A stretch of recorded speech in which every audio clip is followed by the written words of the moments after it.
ববিতাস ব্লগে নতুন একটি ভিডিওতে তোমাদের অনেক অনেক স্বাগত আর ভালোবাসা জানিয়ে আজকেকার ব্লগটা এখান থেকে স্টার্ট করছি। তোমরা কেমন আছো? আশা করছি সকলেই ভালো আছো। তো আমিও ভালো আছি। আর সমস্ত কাজটা সেরে এই যে বাইরে যাচ্ছে একটু হাঁটি করতে, আমি আর বাবু। তো আমরা তিনজনেই উঠে পড়েছি। তো বাইরে এসেছি একটু ঘুরু করতে, মানে ঘুরতেই আর কি, যাই হোক। তো চলো সকালবেলার পরিবেশটা তোমাদেরকে একটু শেয়ার করলাম। তো চলো ভিডিওটা দেখতে থাকো, সঙ্গে থাকো।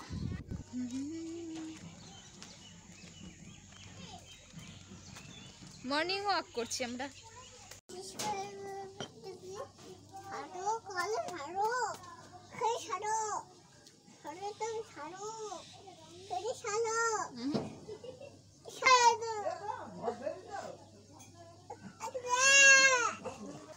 আমি এই পিড়িটায় বসে আছি, লাগবে তার জন্য বারবার বলছে সরো দে সরো দে।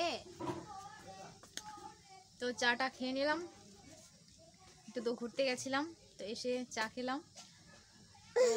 রান্নার ডিপার্টমেন্ট, আর এই যে দেখো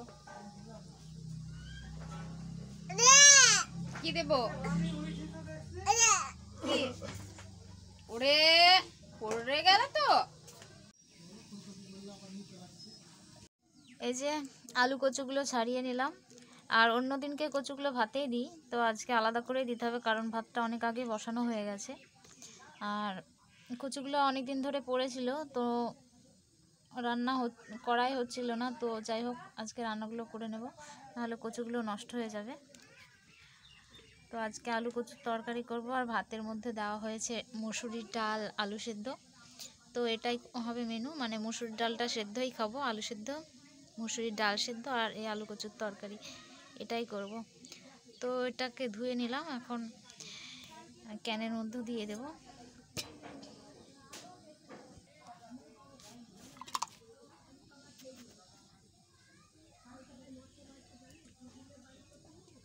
এই আলু কচু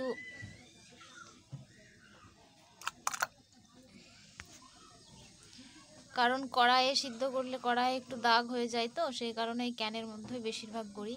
ডিম সিদ্ধ করলেও তাই, এই ক্যানের মধ্যেই করি।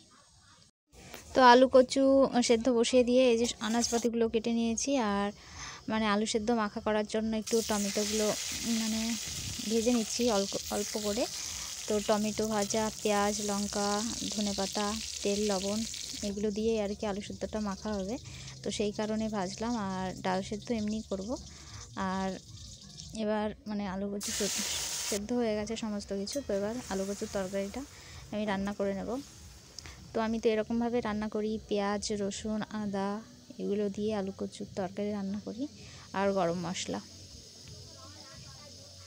তো চলো তোমরা কারা কারা এরকমভাবে আলু কচুর তরকারি করো সেটা অবশ্যই কমেন্ট করে জানিও। আর তোমরা এরকমভাবে আলু সেদ্ধ মাখা কারা কারা খেতে ভালোবাসো সেটাও জানিও। তো আমার তো ভীষণ ফেভারিট, মানে শীতকালে আলু সেদ্ধ না হলেই যেন নয়, এরকম একটা ব্যাপার।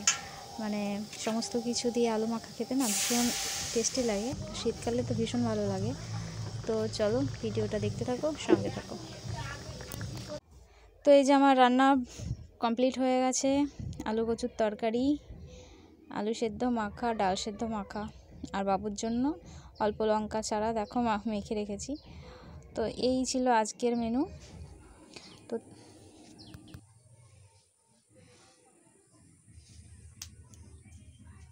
তো এই যে রান্না বান্না হয়ে গেছে, খাওয়া দাওয়া করলাম, আর থালা বাসন পিঠা মোচা সব কমপ্লিট। এখন একটু বসে আছি, আর এরপরে ঝাড়ঝুড় দিয়ে স্নান টান করে আসবো। আর আজকে আমাদের পাড়ায় হচ্ছে নেমন্তন্ন আছে, মানে এই বছরের ফার্স্ট টাইম আর কি বিয়ে বাড়ি। তো আজকেই বিয়ে, তো সেখানে যাব স্নান টান করে। তো ভিডিওটা বেশি বড় করলাম না, এই পর্যন্তই করলাম। আর বিয়েবাড়ির ভিডিওগুলো, ব্লগগুলো পরপর শেয়ার করব তোমাদেরকে। তো যদি আমার ভিডিওগুলো তোমাদের ভালো লেগে থাকে অবশ্যই একটা লাইক করো, কমেন্ট করো, শেয়ার করো, চ্যানেলটিকে সাবস্ক্রাইব করে চ্যানেলের পাশে থেকো, আর বেল আইকনটা অবশ্যই প্রেস করে ভিডিওগুলো দেখে দিও। আর সবাই ভালো থাকবে, সুস্থ থাকবে, আর আমার সঙ্গে জুড়ে থাকবে, মানে আর কি আমার ভিডিওগুলো দেখে দিও। তোমাদের কাছে এটাই রিকোয়েস্ট করে বারবার বলছি যে ভিডিওগুলো একটু সবাই দেখে দিও। কেউ স্কিপ করো না, ফুল ওয়াচ করো। তো চলো, ভিডিওটা আর বড় করলাম না, এ পর্যন্তই করলাম। সকলে ভালো থেকো, সুস্থ থেকো, টাটা।